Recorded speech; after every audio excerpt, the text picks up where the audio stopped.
नमस्कार, आप देख रहे हैं दी रन टॉप की खास पेशकश रखवाले और रक्षा मामलों पर बातचीत करने के लिए हमेशा की तरह हमारे साथ मौजूद हैं डिफेंस एक्सपर्ट संदीप उन्नीथन। दशकों दशकों से रिपोर्टिंग कर रहे हैं डिफेंस मामलों पे और रखवाले के परमानेंट मौजूदगी। संदीप, कैसी है तबीयत, कैसे हैं आप? बहुत बढ़िया Nikhil, thank you very much. Sandeep, हम शुरुआत करेंगे आज आपके लीस्ट फेवरेट टॉपिक सबमरीन से। पाकिस्तान नेवी ने दावा किया है 19 अक्टूबर को। उनका ऐसा कहना है कि उन्होंने एक इंडियन सबमरीन को ट्रैक किया और ब्लॉक किया पाकिस्तानी वाटर्स में एंटर करने से, और उनका दावा है कि उनके मैरीटाइम पेट्रोल एयरक्राफ्ट पे वो देख पा रहे थे इंडियन सबमरीन को। इंडियन साइड से ऑफिशियली बहुत ज्यादा इसके ऊपर कुछ कहा नहीं गया है, लेकिन हमने इस तरह की बातें जरूर सुनी है कि हो सकता है ऐसा कोई इंसिडेंट हुआ हो, लेकिन पाकिस्तान जिस तरह से इस इंसिडेंट को प्रेजेंट कर रहा है वैसे शायद चीजें ना हुई हों। हम पहली चीज तो यही समझना चाहते हैं कि ये कितना नॉर्मल है कि इंडिया में जो सब्स हैं और जो शिप्स हैं वो पेट्रोल पे, इस तरह के पेट्रोल्स पे जाएं जहां पे उन्हें कहीं से एक रेजिस्टेंस मिले, ट्रैक किया जाए, ब्लॉक किया जाए। निखिल, डिप्लॉयमेंट्स तो रूटीन है। इस तरह के जो डिप्लॉयमेंट्स होते हैं on both our frontiers, western side पे और ईस्टर्न साइड पे दोनों।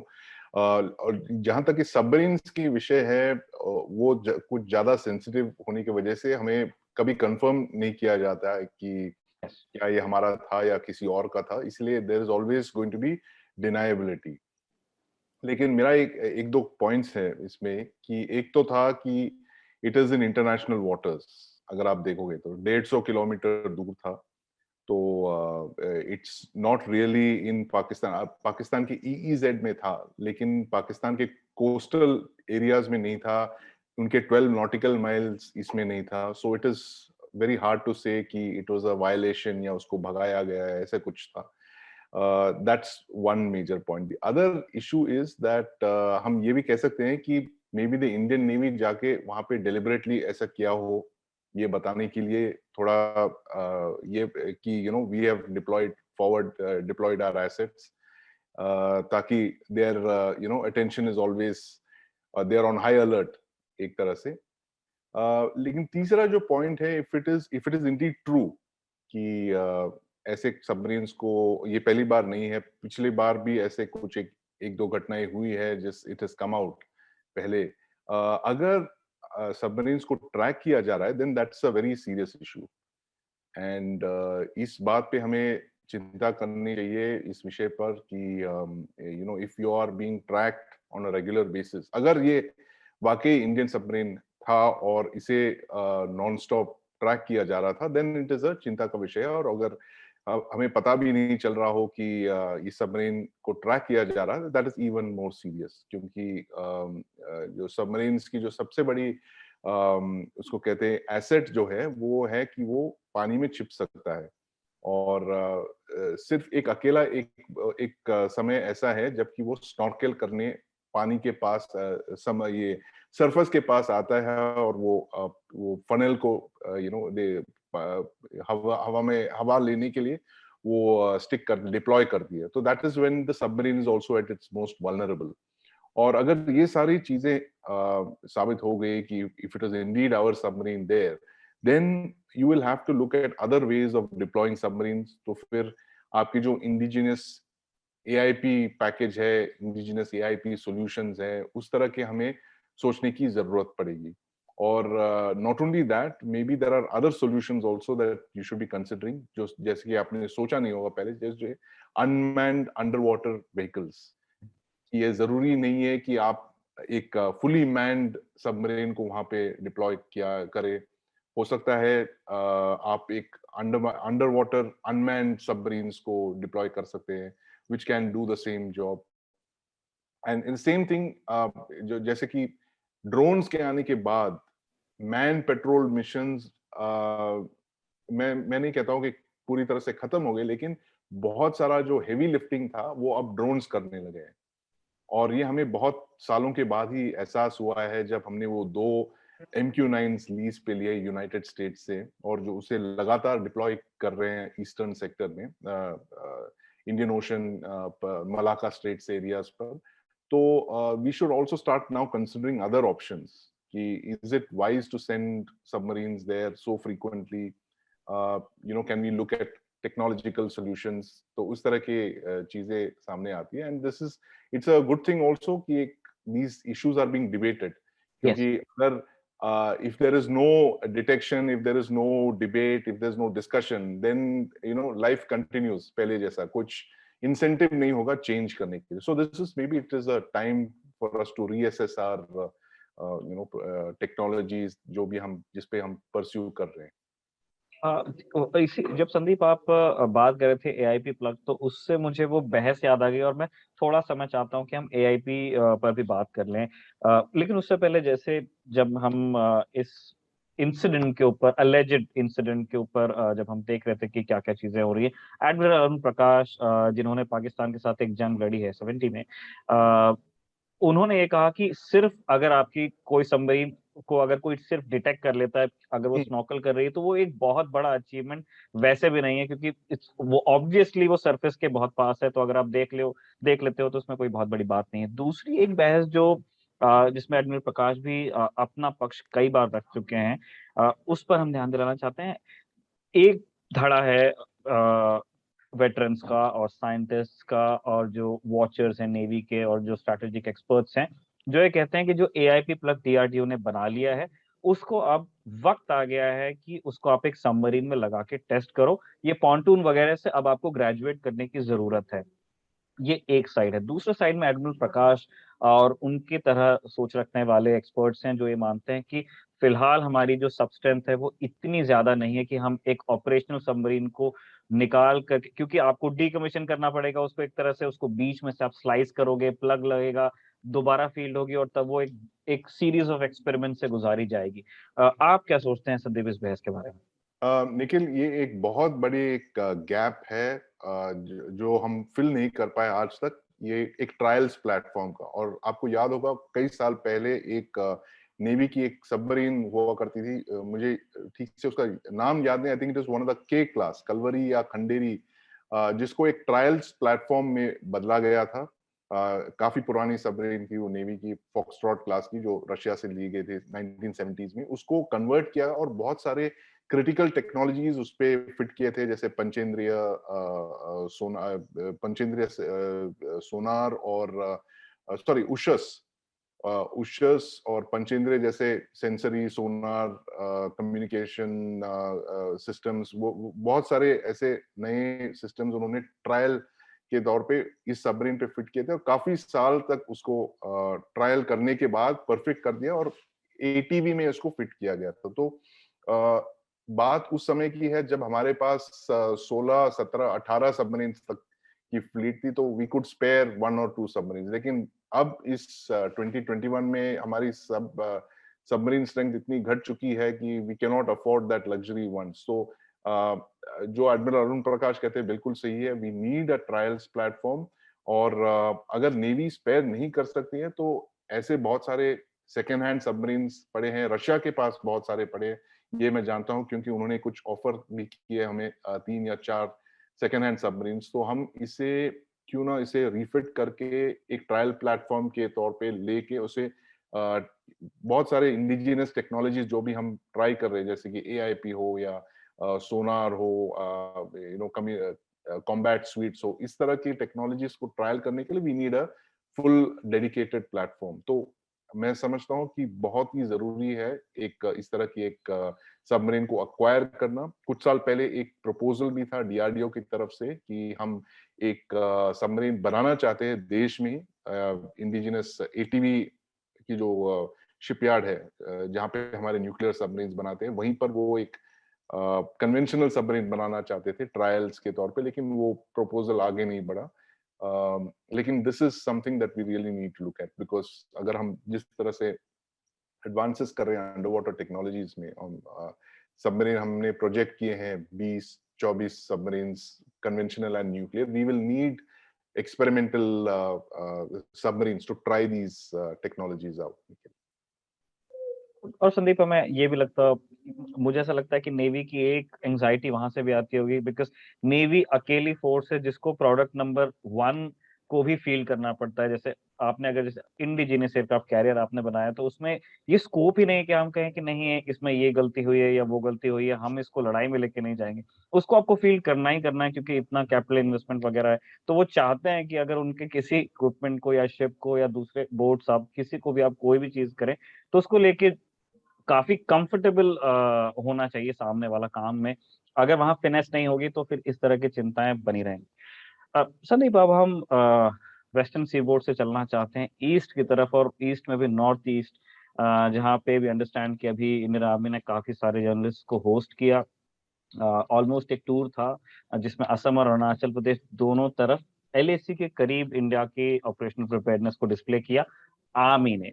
तो उस पर हम कुछ बिंदुओं पे बात करना चाहते हैं। पहली चीज़ तो ये कि हम पिछले कुछ दिनों से देख रहे हैं कि इंडियन आर्मी अपना ये इन्फॉर्मेशन गेम थोड़ा इम्प्रूव करने की कोशिश में है। चाइना एक्सपर्ट है, वो वीडियो पे वीडियो ट्वीट करते रहते हैं। ट्विटर बैन उनके देश में लेकिन ट्विटर इस्तेमाल कैसे करना है वो चीनियों को पता है। अब धीरे-धीरे यहाँ भी हो रहा है। लद्दाख में ले जाके जो लास्ट ईयर लॉजिस्टिक्स पे रिपोर्ट्स करवाई गई थी या अब हम जो ईस्टर्न सेक्टर में देख रहे हैं, वो चीज़ इम्प्रूव होती है। आप कैसे देख रहे हैं इस एक्सरसाइज को? निखिल, कल जो था अक्टूबर 20th वो 59th एनिवर्सरी था, वो जब India China war border war शुरू हुई थी 1962 में, और हम actually we are now entering the 60th year. 60वें साल की शुरुआत हो गई है। और मेरा ख्याल है कि इंडियन आर्मी ये कहना चाहती है कि 60 इयर्स के बाद हम we are actually back to the square one, जैसे कि लेट 1960s 61 में था। जिस तरह से जो टेंशन का जो माहौल था दोनों देशों के बीच में, it is almost back to the past, उस तरह के है। लेकिन Indian army of 2021 is very different from Indian army of 1961 and 62। तो ये एक तरह से वो प्रोजेक्ट करना चाहते हैं, and it's not only about projection, ये बहुत सही है। बहुत काफी सालों से आर्मी ने वहां पे बहुत सारे इन्वेस्टमेंट्स किए नॉर्थ ईस्ट में, डिफेंसेस बनाने में। और हमने पहले भी इसको डिस्कस किया है कि जिस एरियाज में पहले बटालियन बैठती थी वहां पे ब्रिगेड बैठ रहे हैं, जहां पे ब्रिगेड बैठते हैं अब डिवीजन बैठ रहे हैं, और डिवीजन के जगह अब कोर्स आ गए वहां पे। तो लगातार फोर्सेस को बिल्डअप किया जा रहा है, और अभी उस स्ट्रैटेजी को फाइन ट्यून भी कर रहे हैं वो। क्या सबसे इम्पोर्टेंट चीज ये है कि थिएटर में ही रिजर्व्स को खड़े करने की बात कर रहे हैं वो, ताकि उनको लगता है अगर थिएटर आइसोलेट हो जाए तो it should be able to fight on its own, अगर एक ग्राउंड बेस्ड इन्वेजन हो।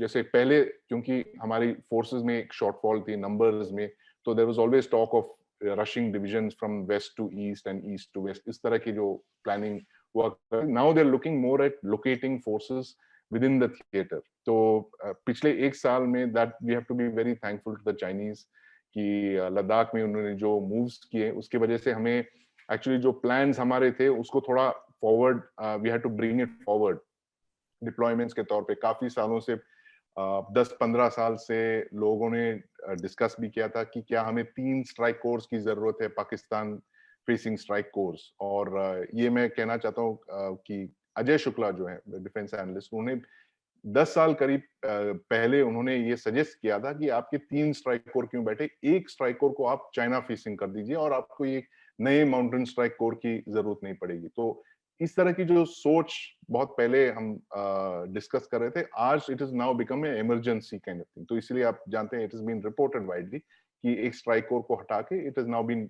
ब्रॉट टुवर्ड्स लद्दाख, और पाकिस्तान को सिर्फ 2 स्ट्राइक कोर फेस कर रहे हैं और आर्टिलरी भी मूव अप कर रहे हैं। तो इस तरह से बहुत सारे डिफेंसेस बिल्डअप कर रहे हैं, and this is something that the army wanted to showcase, and which is why they brought the journalist to the north east. लेकिन निखिल, एक पॉइंट इसमें जरूर मैं एक मेंशन करना चाहता हूं कि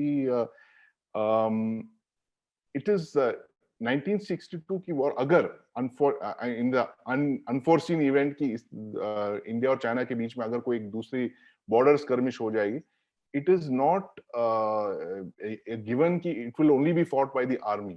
जैसे कि 1962 में the biggest mistake, possibly the एक तरह से आप कह सकते हैं it's a strategic mistake कि हमने इंडियन एयरफोर्स को डिप्लॉय नहीं किया था वहां पर, क्योंकि आई थिंक उस वक्त के प्रधानमंत्री को गलत एडवाइस दिया गया कि अगर आपने इंडियन एयरफोर्स को डिप्लॉय किया तो चाइनीज रिटेलिएट करेंगे और आपकी सिटीज को बॉम्ब करना शुरू करेंगे, कोलकाता में हमला कर सकते हैं वो। इस तरह के बहुत सारे हवा उन्होंने क्रिएट किए थे और इसी वजह से उन्होंने इंडियन एयरफोर्स को डिप्लॉय नहीं किया था। और बाद में इट इज वी रियलाइज्ड कि कितनी बड़ी गलती थी वो, क्योंकि बाद में हमें पता लगा कि Chinese air force was virtually grounded. उनके पास स्पेयर पार्ट्स नहीं थे, कोई ट्रेनिंग नहीं कर रहे थे। इट वाज प्योरली एक ग्राउंड इन्वेजन के तौर पे उन्होंने फाइट किया था ये। और हम किसी एक महाभारत की जैसे बात करते हैं, हम द्वंद्व युद्ध की जो बात चलती है, हमने भी ऐसे ठान लिया कि देखिए वो सिर्फ ग्राउंड से इन्वेड करेंगे, हम भी ठीक उसी तरह से उनको फाइट करेंगे और इंडियन एयरफोर्स को डिप्लॉय नहीं करेंगे। और हमारे बहुत सारे ऐसे एयरफोर्स पायलट से मैंने बात की, एयर चीफ मार्शल टिपनिस, उन्होंने कहा कि मैं एक्चुअली फाइटर पायलट था, मैं अपने कॉकपिट में बैठा था और 1962 में हमें पूरा यकीन था कि अब हमें जाने आदेश मिल जाएंगे, ऑर्डर्स मिल जाएंगे जाने को, अटैक करने को, लेकिन वो ऑर्डर्स कभी आए नहीं। और बहुत सारी एक आईएएफ के फाइटर पायलट्स में बहुत सारी लोग निराश हो गए थे काफी हद तक। और लेकिन इस बार मैं देखना 2020 में जो स्टैंड ऑफ हुआ, वहां पर सबसे पहले आर्मी के बाद उन्होंने एयरफोर्स को फौरन डिप्लॉय कर दिया, ये सिग्नल करने के लिए कि अगर दूसरी बार आप ऐसे इन्वेड करते हो तो Indian air force will be the first force to be diploid.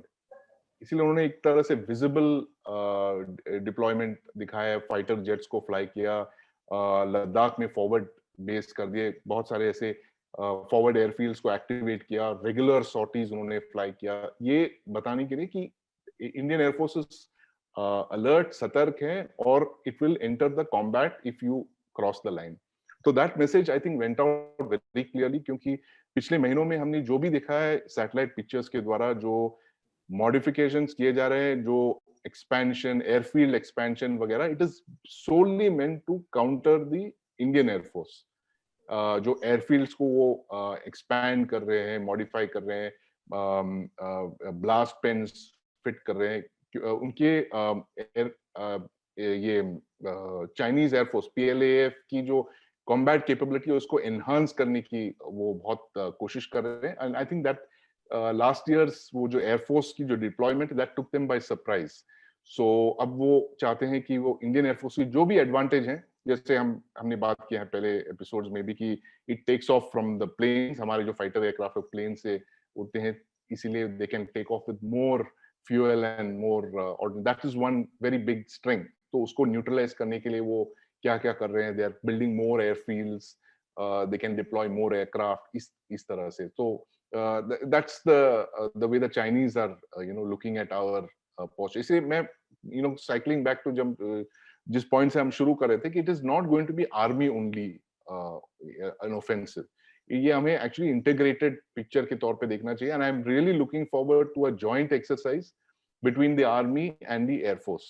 और उसमें अगर हम इस तरह के एक्सरसाइज करते हैं तो बहुत सारे ऐसे डेफिशिएंसीज भी सामने आ जाएंगी जो जिसके हम जिक्र करते रहते हैं, लेकिन जिसको उन्होंने अब तक I don't believe it has been resolve. जैसे कि कम्युनिकेशन प्रोटोकॉल, सबसे इंपॉर्टेंट जो चीज है कि आपकी ग्राउंड फोर्सेस और एयर फोर्सेस की जो कम्युनिकेशन प्रोटोकॉल्स है उसको बिल्कुल मैच किया जाना चाहिए। मैप्स एक तरह के होने चाहिए, there should be seamless integration of ground and air forces. And इसीलिए that is going to be the ultimate, जो भी आपकी स्ट्रेटेजी है, it will fail if you prepare only with one force, कि it is the army doing something, air force कुछ और कर रही है और नेवी अपने मतलब समुद्र बीच समुद्र में कुछ और कर रही है। Till the time you don't integrate it, I think we are not looking at getting 100% from आपके जो armed forces है। संदीप, आप ये कह रहे थे और अभी एकदम रीसेंट केस है, मैं बिल्कुल नाम नहीं लेना चाहता हूँ, एक हाई प्रोफाइल एक्सरसाइज हो रही थी जिसमें मेंबर्स का ये कहना था कि आप अपने एयरफोर्स और नेवी को लेके आ जाइए। तो इंडियन साइड के लिए वो थोड़ा सा चौंकाने वाला हो गया था कि किसी एक फोर्स के साथ आप कर लेंगे तो बेहतर रहेगा, लेकिन उनका था कि नहीं, ये मॉडल एक्सरसाइज का। और फिर फाइनली पार्टिसिपेट किया दोनों फोर्सेस ने, लेकिन वो एक और वेकअप कॉल था कि आप इसको सॉर्ट आउट कर लीजिए, एक बार बैठ करके बात कर लीजिए कि किस चैनल पे क्या करना है आपको और कहाँ नहीं। संदीप, मैं ज्यादा आर्मी की प्रिपेयर्डनेस पे ही बात करना चाह रहा था, लेकिन आपने अपनी बात में पेनल्टी ऑफ ऑल्टीट्यूड को मेंशन किया।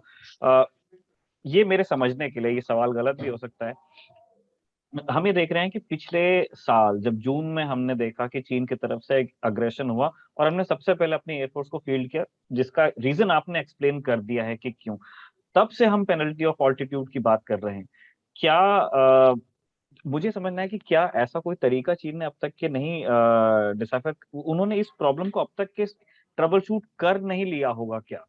जो भी उनके पास टेक्नोलॉजिकल प्रोग्रेस है, दूसरे मतलब एक इंफ्रास्ट्रक्चर वाली बात हम समझ रहे हैं कि वो लंबे रनवेज बना रहे हैं, वो ज्यादा रनवेज बना रहे हैं। क्या एक वो टिपिंग पॉइंट कहीं एग्जिस्ट करता है इन टाइम, जहां पे अगर चीन अपनी प्रिपेयर्डनेस को बढ़ाता रहे तो ये पेनल्टी ऑफ ऑल्टीट्यूड वाला जो एडवांटेज है इंडियन एयरफोर्स के पास में, वो वैसा ना रहे जैसा नहीं? Nikhil, there has been a gradual move जो चाइनीज एयरफोर्स की है, क्योंकि जब 2016 में डोकलाम के समय हम डिस्कस कर रहे थे, in the last 5 years there has been a very big improvement in aviation facilities. जो 2016 में जब हमने एयर चीफ से बात किया, उस वक्त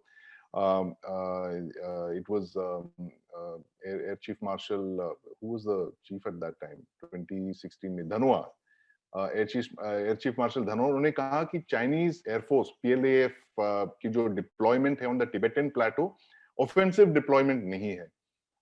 वो ज्यादातर वहां पे एयरक्राफ्ट को पार्क कर रहे हैं, they are rotating a few aircraft, but they are not meant for offensive deployment. लेकिन 2016 और 2021, 5 साल में हमने देखा है कि इन the last few months only, in the last 6-8 महीने के अंदर उन्होंने बहुत सारे इंप्रूवमेंट्स किए अपने एयरफील्ड्स में। दे आर इंक्रीजिंग द, जैसे आपने कहा, रनवे लेंथ को वो बढ़ा रहे हैं, जो एग्जिस्टिंग इंफ्रास्ट्रक्चर है उसको हार्डन कर रहे हैं, जैसे कि कंक्रीट ब्लास्ट पेन्स लगा रहे हैं, डिस्पर्स्ड एयरक्राफ्ट शेल्टर्स, जो क्लासिक जो एक मिलिट्री बेस में आप करोगे।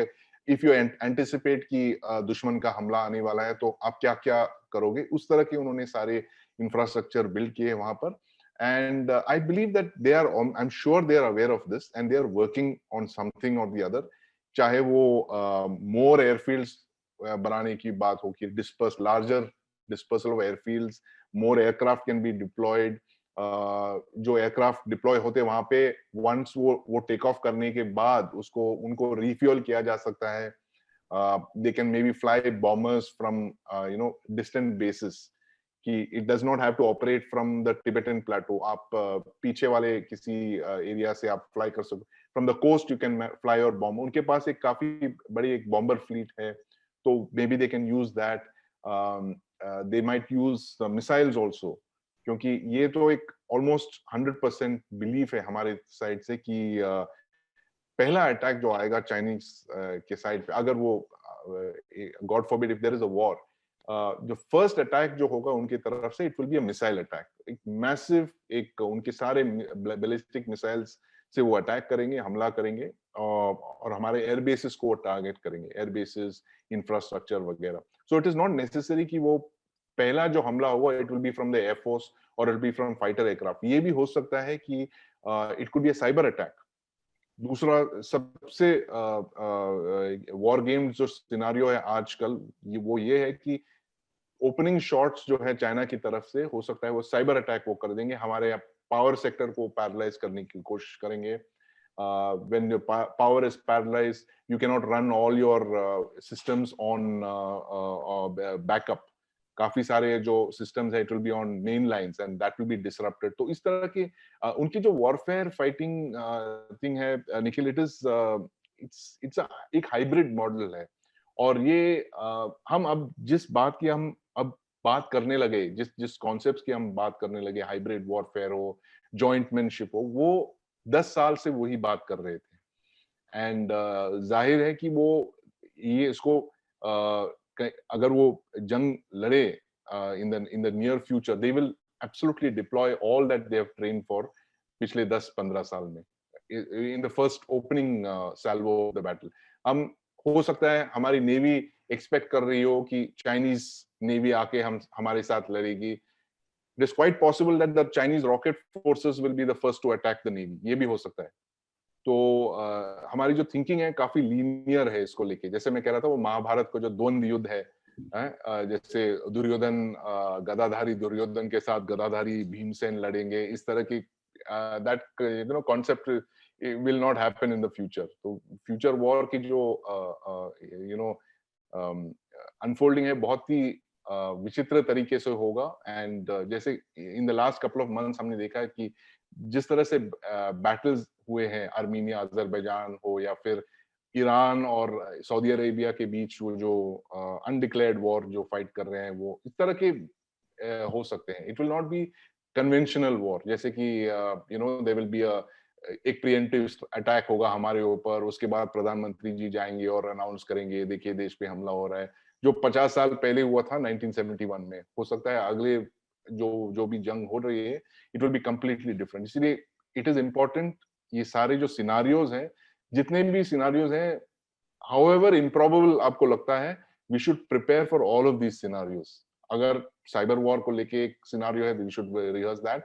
एंड सबसे इंपॉर्टेंट जो चीज है निखिल, आपने भी इसको रेफर किया था कि jointmanship is the need of the hour. सभी फोर्सेस को साथ में बैठकर प्लान करना है, वॉर गेम करना है और ट्रेन करना है, क्योंकि जब तक हम ये नहीं करेंगे we will be surprised in the future war.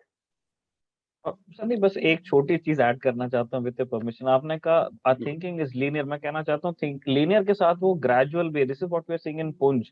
Yes. एक कंपनी साइज कोमिंग आपकी फॉर्मेशन जाती है, फिर आपको लगता है नहीं वी नीड अ बटालियन, फिर बटालियन जाती है. अब हम सुन रहे हैं कि वो ब्रिगेड स्ट्रेंथ से भी ऊपर निकल गया है जितना डिप्लॉयमेंट वहां पे. और अभी आपको अभी भी कोई पक्की जानकारी सेना के पास में देने के लिए नहीं है कि कब तक चलेगा, उनको कितना टाइम लगेगा उस एरिया को कोम करने में.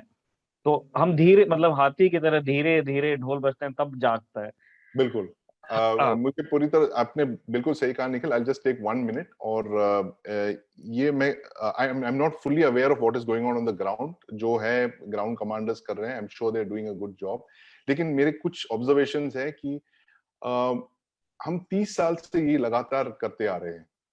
एंड 30 साल के बाद अगर if you are sounding like an operation जो 2021 में जो आप लड़ रहे हैं, अगर ये ऑपरेशन आपको 2011 के ऑपरेशन की याद दिलाती है या फिर 2001 की ऑपरेशन की याद दिलाती है, then there is something really wrong. And I think we have to rework the way we are doing this thing. This is purely my observation as from the safety of Delhi. मैं कह रहा हूँ जो field commanders हैं वो बेहतर, ये उनको दिनों भी बेटर पता है. है कि वो क्या जूझ रहे हैं. But there should be a different way of doing things, Nikhil. Either through technology या training, जो भी हम कर सकते हैं, to do it a little differently.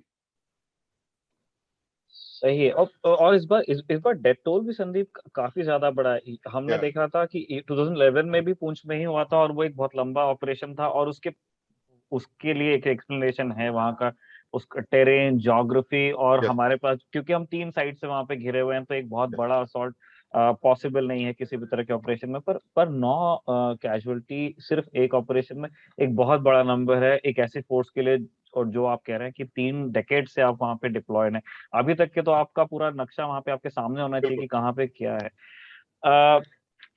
Doing things differently. उसी नोट पे संदीप, इस बार जो आर्मी के ज्यादातर जो ड्रिल्स और प्रेजेंटेशंस जो उन्होंने जर्नलिस्ट को होस्ट किया, उनके मार्फत हम अब जान रहे हैं कि उन्होंने कहा है कि हम बहुत टेक्नोलॉजी इस बार डिप्लॉय कर रहे हैं. और उसका एक बड़ा सिग्नल उन्होंने उसमें दिया जिसमें उन्होंने आर्टिलरी के जो स्पॉटिंग ड्रोन्स थे या उससे थोड़े ज्यादा एडवांस ड्रोन्स थे, वो उन्होंने निकाल के दे दिए हैं अब आर्मी एविएशन कोर से. एएसी भी अपने हेलीकॉप्टर्स वहां पे लेके गई है काफी सारे. हमने सुना है कि वेस्ट से ईस्ट की तरफ में. और इंडियन एयरफोर्स ने भी एक साइजेबल नंबर जो चिनूक फ्लीट है उसको वहां पे डिप्लॉय किया है. हम चाहते हैं एक एक करके इन पे हम टिप्पणियां लेते रहें. सबसे पहले जो आर्मी के हीरोन्स आरटी से गए हैं आर्मी एविएशन कोर पे, उसके रीजंस क्या हैं और आप कैसे देखते हैं इस डेवलपमेंट को? निखिल, पहला my first point will be जो हम पहले डिस्कस कर चुके हैं. It is 3 things: jointmanship, jointmanship, jointmanship. कि army, air force, all of them have to work together. They'll have to pool their assets, resources. ये नहीं कि ये मेरा है, मैं करूंगा, मैं जंग लड़ूंगा इसके साथ, आप कुछ और करते रहिए, आपके साथ आपके पास जो है. ये tough battles have to end. And जैसे कि integrated battle groups की जो बात कर रहे हैं, we absolutely have to move forward on that. Because ये tough wars तो चलते रहेंगे नहीं तो everybody will say that मुझे जो assets दिए हैं, it is for me and myself, not for anybody else. तो this kind of inter service and service के अंदर ही inter regimental things will keep happening. But ये जो पॉइंट आर्मी ने रेज किया है, it's about a year old. जैसे आर्टिलरी का, I just go back in time a bit. Artillery के पास पहले एक there used to be something called air OP, air observation post, which were basically light spotter aircraft, जिससे वो fly करके artillery air observers थे, बहुत ही एक करेजियस ब्रीड थे, बहुत सारे मेडल्स जीत चुके हैं हमारे जंगों में. वो जाके फॉरवर्ड फ्लाई करके रेडियो के द्वारा आर्टिलरी को बताते थे कि आपकी फायर कहाँ पे गिर रही है और आपको इसको कैसे करेक्ट करने की जरूरत पड़ेगी. Now in course of time the AROP became a big service, और उनको लगा कि we now need, we are as big as any other service, इसलिए हमें एक इंडिपेंडेंट आर्म चाहिए. तो लगभग 20 साल पहले उन्होंने एक army aviation core, AAC, they started this as a separate organization. अब उन्होंने अब बहुत सारे एसेट्स भी लेने शुरू किए थे, एंड नाउ अंटिल रिसेंटली ये कॉन्सेप्ट अभी बिल्कुल यही था कि जो पहले ड्रोन्स आए थे हमारे पास, सर्चर और बाद में Heron, these were basically meant for spotting artillery. लेकिन अब army's focus is that the drones will be used for reconnaissance. इसीलिए उसको रेजिमेंट ऑफ आर्टिलरी से हटाकर they are now giving it to AAC, and they'll be used for long range surveillance वगैरह. But my point is that अगर आप ये drones को हटा आर्टिलरी से हटाकर आप AAC में डाल दोगे, how are you going to coordinate fire? Because ये आर्टिलरी के जैसे आपकी जो guns आ रहे हैं अभी नए नए वाले, the ranges are very high. पहले जो थे 25-30 किलोमीटर के थे, अब now the new ones that are coming are over 30. Attacks जो है it's over 40 kilometers, so the range of your weapons is increasing. Pinaka भी आ गए हैं, rockets आए, guided Pinaka. So army, the artillery corps of regiment of artillery also needs drones. So ये कैसे, इस gap को वो कैसे fill करेंगे, that is something that the army will have to work on. And it's so basically there are two major functions जो drones perform करते हैं. एक तो है surveillance, reconnaissance, and the other one is strike. So I think that the army is moving more towards surveillance, and ये अब देखने को हमें, we still have to see where जो MQ9s जो आने वाले हैं नए, जो 10 आर्मी को अलॉट किए गए, वो किसके पास चला जाएगा. Will it be to the will it go to the artillery, will it go to the Army Aviation Corps, या will they create a new formation for these drones, जो attack drones हैं, combat UAVs and all of those. But ये सबसे important चीज ये है कि as like I mentioned, जैसे artillery की जो range बढ़ती जा रही है, the kind of weapon systems they are getting, जैसे कोई rockets हो या artillery हो, they're getting longer. जब तक आप deep देख नहीं सकोगे, then you will not be able to land your ordnance on the enemy target. So it is really important that वो compensate करे artillery को किसी तरह से. Either you give artillery its own drones, या फिर you reduce the number of guns and increase the number of एक जरूरी नहीं है कि 18 गन हो एक रेजिमेंट में. You can maybe make it 12 guns and have 6 drones. इस तरह के आप एक combination भी workout कर सकते हो, because finally at the end of the day it's about ordnance on target. वो मैटर नहीं करता है कि क्या वो गन से आया है या मिसाइल से आया है या फिर ड्रोन ने गिरा दिया हो या ड्रोन खुद आके गिर गए वहां पर, ये कामिकाजे ड्रोन के. तो that is something they have to really work on. But मेरा major point ये है कि Nikhil, I mean, jointmanship is the only way ahead. You cannot look at everything in isolation. हाँ, ये दोनों चीजें संदीप काफी लोगों ने बिल्कुल आपकी तरह हाईलाइट की हैं कि ये जरूरत एक तो पड़नी नहीं चाहिए थी कि आर्मी को अपने किसी आर्म से निकाल करके ड्रोन रिकॉनेसेंस के लिए लगाना है, क्योंकि एयरफोर्स के पास भी ड्रोन्स क्या कर रहे हैं. दूसरा एक और बहुत इंपॉर्टेंट पॉइंट मैंने अंगद सिंह को लिखते हुए देखा ट्विटर पे. उन्होंने कहा कि आरटी बहुत एडवांस ड्रोन को बहुत छोटे काम के लिए इस्तेमाल कर रही थी. वो हेरॉन्स को लेकर कह रहे हैं कि आप इनको बहुत पहले आप रिकॉनेसेंस के लिए इस्तेमाल कर रहे थे, आप इनको आरटी स्पॉटर्स की तरह इस्तेमाल कर क्यों रहे थे. तो मे बी एक थिंकिंग उस तरह जा सकती है कि आप देखिए कि आप किस तरह का इक्विपमेंट इस्तेमाल कर रहे हैं. क्या ये सिर्फ स्पॉटर होने के लिए ठीक रहेगा, तो फिर आप उसको आरटी के पास रहने दीजिए. अगर आप ज्यादा रोल्स में फील कर सकते हो तो गिव इट टू एएसी, या जहां भी जिस भी तरह से आप उसको फील करना चाहते हैं। क्या कोई संभावना इस तरह की है संदीप, की आने वाले वक्त में अगर हेरॉन्स चले ही गए हैं अब एसी के लिए फॉर गुड, हमें लग नहीं रहा है कि ये फेस ऑफ जल्दी अब चीन के साथ खत्म होगा, तो आप स्पॉटर्स ले लीजिए आरटी के लिए, या दूसरे तरीके से जिस तरह से आप एनिमी फॉर्मेशन को स्पॉट करते हो ग्रिड रेफरेंस के लिए, और जो बाकी इक्विपमेंट है वो एसी को जाता रहे। बिल्कुल, I don't think, and you can not take away एक जो आईज जो है, ये ड्रोन्स आखिर आर्टिलरी के आंख हैं, you know, they are the eyes of the artillery, you can not take the eyes away completely. आपको किसी तरह से उसको रिप्लेस करने की जरूरत पड़ेगी। So there should look at some way of, you know, at least at the range of all the ordnance that they have, कि अगर आप 40 50 60 किलोमीटर्स की जो रेंज में आप ऑपरेट करें, you must have drones for that range. और ये भी नहीं कि you need to have all these very expensive drones, कि नहीं हम सिर्फ अगर जंग लड़ेंगे सिर्फ MQ-9B को ही लेके वी विल फाइट, अगर हमारे पास MQ-9 है तो हम नहीं लड़ेंगे, you know, that kind of attitude needs to be ended, and they should look at low cost solutions. Again, जो हमारे IITs हैं, IITs नहीं, बहुत सारे और ऐसे छोटे कंपनीज हैं जहाँ ड्रोन्स बना रहे हैं। देयर लिटरली एक एक कमरे के अंदर मैंने देखा है IIT दिल्ली में, वो ड्रोन्स बना रहे हैं, कंपोनेंट्स बना रहे हैं, स्वॉर्म ड्रोन्स बना रहे हैं। तो दैट इज अगेन, लेकिन out of the box thinking is required. ये लीनियर थिंकिंग से कुछ नहीं होगा। अगर हम लीनियर थिंकिंग में बैठे रहते तो we would not have had, you know, this Mehar Baba जो हम बात कर रहे थे एक एपिसोड में, स्वॉर्म ड्रोन कॉन्टेस्ट, जिसमें इंडियन एयरफोर्स ने, आप यकीन नहीं करेंगे, उन्होंने सिर्फ और सिर्फ 25 करोड़ खर्च किए उस पूरे कॉन्टेस्ट में। 25 करोड़ की इन्वेस्टमेंट से उन्होंने एक पूरी एक स्वॉर्म ड्रोन की इकोसिस्टम खड़ा कर दिया उन्होंने यहाँ इंडिया में।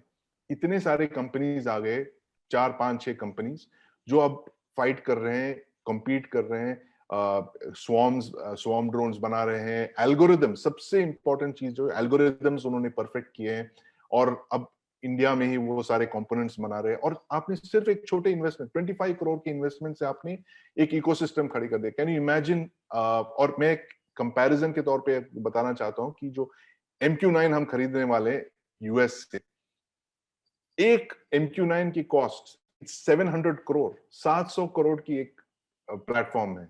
And this is again something that आपके शो पे मैंने भी ये कहा कि can you not take one MQ-9 cost and invest it in Indian industry? आप ऐसे 10 कॉन्टेस्ट खड़े कर दो। You say that one contest is for artillery, one contest is for the Indian Navy, one contest is for the integrated battle groups, and you will have a common platform, interoperable, entirely indigenous.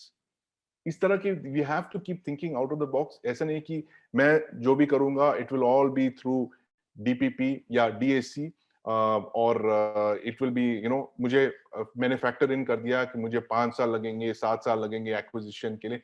Those old systems have to change, Nikhil. Or one of the biggest thing, I mean, I know you're running short of time, लेकिन मैं quickly ये बताना चाहता हूँ किस तरह से पिछले महीनों में ऑर्डिनेंस फैक्ट्रीज का जो उन्होंने रीऑर्गेनाइजेशन किया था, I think it is a fantastic example of change, जो हमें कभी नहीं लगा कि you can change the ordnance factories. जो 41 फैक्ट्रीज एक ऑर्डिनेंस बोर्ड के नीचे काम करते थे, उनको रीस्ट्रक्चर किया जाता। We can debate that move, but it was done in a record time, 3-4 months। So we are running short of time, Nikhil, और बहुत we have taken 60 years 70 years on this। बहुत सारे ऐसे डिसीजन हमने नहीं लिए। सो आगे चलकर we cannot be, you know, trying to, पहले जैसे किया था वैसे करने वाले। we have to think of different ways of solving problems, Nikhil. इन सारी चीजों से अभी तक के हम जो बात कर रहे थे वो ज्यादातर फील्ड पे काम करने के बारे में था, स्ट्रैटेजी के बारे में, या डिप्लॉयमेंट के बारे में, या वॉर गेमिंग के बारे में। अब हम एक दूसरे हिस्से की तरफ आएंगे जिसके बारे में भी आर्मी ने इन्फॉर्म किया है कंट्री को, कि वो स्कॉलरशिप पे भी ध्यान दे रहे हैं ऑन चाइना। वो अब टिबेटोलॉजी के कोर्सेज अभी वो कन्वीन करने वाले हैं फॉर देयर ऑफिसर्स, और वो हमें बताया जा रहा है कि या तो वो शुरू हो गए या वो बिल्कुल करने ही वाले हैं, मतलब it's going to happen this year at least, हो जाएगा। मैं ये सुनना चाहता हूँ कि इस चीज को आप किस तरह देखते हैं। आप पहले रखवाले में कहते रहे कि भारत को चीन और उस थिएटर के बारे में काफी कुछ सीखने की जरूरत है, तो क्या उस दिशा में एक सही कदम है? बिल्कुल सही कदम है निखिल, और unfortunately I been hearing about this for a very long time कि बहुत सारे जनरल्स पहले भी उन्होंने कहा है कि we should learn regional studies. हम why are we learning about Africa and North America and Europe? हम हमें अपने लोकल रीजन में we don't have specialist, we don't have enough people जो म्यांमारीज बोल रहे हो या पश्तो बोल रहे हो या you know local languages Nepali Tibetan, you know these are the domain specialist we need. तो हमने इन्वेस्ट नहीं किया है, and it's a very very big एक बड़ी फ्लॉ है, क्योंकि हमारे जो दो बॉर्डर्स हैं, दो ही देशों के साथ हैं unsettled borders, it's very clear, Pakistan on one side and China on one side, और there are other countries also of interest, मतलब बांग्लादेश है, म्यांमार है, but primarily two theatres, and we should invest a lot more on domain knowledge, domain specialization, language, cultures, traditions, और इसका I think the large other जो reason ये है कि I think the army has finally realized that ये जो deployment का जो pattern है, ये जो सिलसिला है, it is not going to be one off। अगर ये डीमिलिटराइजेशन के तरफ भी बढ़ेंगे, बट इनकी जो निगरानी है, आर्मी की जो निगरानी है, it will always be on the LAC। So they are now looking at greater investments, क्या क्या करने चाहिए, वेदर इट इज ऑन जो फिजिकल इंफ्रास्ट्रक्चर की हम बात कर चुके हैं, on the you know weapons and equipment and training, but ये जो ह्यूमन कैपिटल और intelligence, you know lay of the land समझने की जो बातें हैं, that is something that the army is, I think वो उनको awareness आ गया है कि they should cultivate this kind of you know domain specialization। सबसे important चीज ये है इस पे निखिल कि आपने सुना होगा कि जिस तरह से PLA अब लोकल टिबेटन्स को रिक्रूट करने लगी, yes and that is a very very big change। जो पहले उनको I think there was a trust deficit, इसलिए उनको नहीं लिया जा रहा था, लेकिन मैं कुछ I was talking to a few knowledgeable people about this, and they उनका ये कहना था कि उनको लगता है पहले टिबेटन्स को इंडक्ट किया जाएगा एक तरह से रेयर एक्लोन में मिलिशियाज के तौर पे, एंड देन उनकी परफॉर्मेंस को वो जज करने के बाद फिर वो उन्हें बॉर्डर पे डिप्लॉय करेंगे, जैसे लद्दाख स्काउट्स हमने डिप्लॉय किए, अरुणाचल स्काउट्स, इस तरह से। तो I think then the problem will change completely, क्योंकि जब टिबेटन्स हमारे सामने आने लगेंगे, then there is a very big reason to you have to know their customs, you have to know their languages, आप किससे आप डील कर रहे हैं, इसीलिए now there is a renewed focus, and this is like, I mean, it is बहुत, again this is something that we should have done बहुत पहले करना चाहिए था। I mean, I can go on saying that for a lot of other things, but at least now it's a good thing Nikhil कि आप ये एक wake up call के तौर पे आया था मई 2020, और उसके बाद हम जो भी देख रहे हैं, my feeling is that at least अगले 10 साल तक China will be the main focus.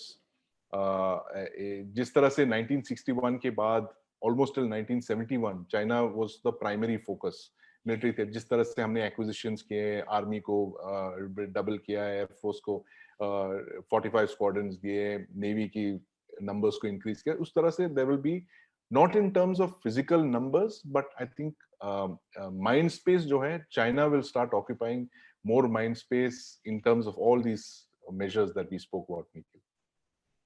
और मुझे लगता है, ये भी लगता है संदीप, कि सैनिक तैयारियों के साथ साथ एक कोहेसिव सोसाइटी और एक मजबूत इकोनॉमी, उन दो फ्रंट्स पे भी हमें उतना ही ध्यान देने की जरूरत है, तभी तो लड़ोगे।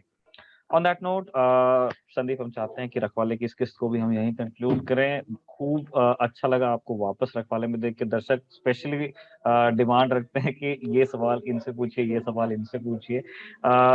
अपना ध्यान रखिए, दर्शक भी अपना ध्यान रखें। मौसम बदल रहा है दिल्ली में, देश के दूसरे इलाकों में भी, और अपने स्वास्थ्य को बचाए रखें ताकि रखवाले की अगली किस्त भी आप इसी तरह एंजॉय कीजिए। Thank you. देखते रहिए दी ललन टॉक। धन्यवाद।